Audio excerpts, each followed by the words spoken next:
There are some special features on this last movement. In the classical period, the last movement tends to be light-hearted in its nature, more whimsical, playful, that brings a pleasing closure for the crowd. Because we already have this light-hearted quality in the third movement, the dance-inspired movement, the minuetto and trio, Beethoven then provided a stark contrast to that by writing this stormy last movement.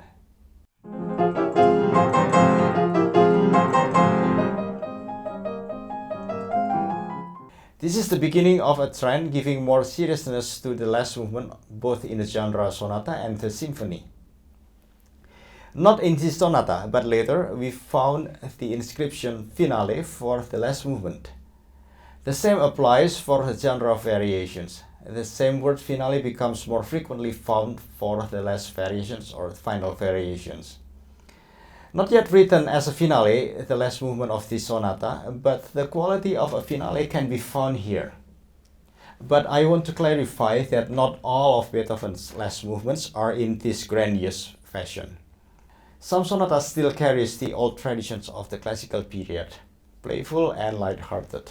What I want to point out here is the fact that Beethoven frequently provided a massive ending, that it became a popular alternative of ending a multi-movement works.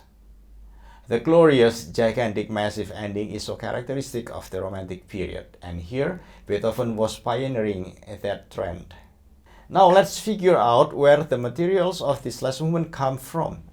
I'm quite sure what Beethoven did in this last movement was intentional, and let me show you that. We have a perfect fourth leap at the beginning of the first movement. In the fourth movement, the first melody-like passage emphasizes a perfect fourth leap, repeated twice, once in major and once in minor. And watch, after the fourth, it goes to the sixth.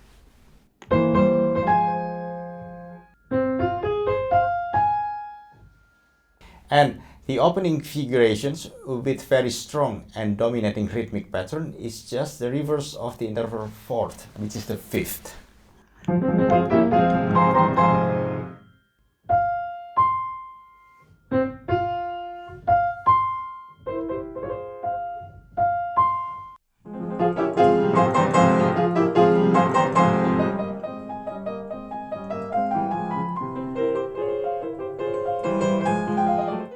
Now let's find out more. The secondary theme of the first movement, the falling down motif, finds its companion in this last movement, falling down scale-wise.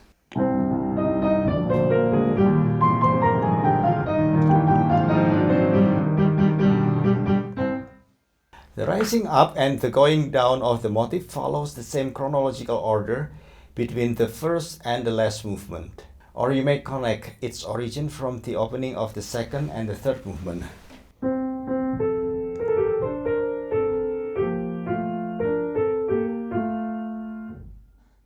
Or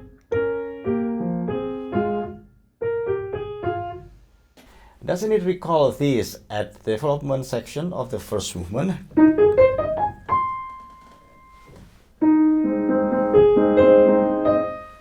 You may also say that this two-note motif resembles what we have in the first movement. It also follows the same chronological order. These downward two-note slurs come after the Mannheim rocket, the arpeggiated upward triad.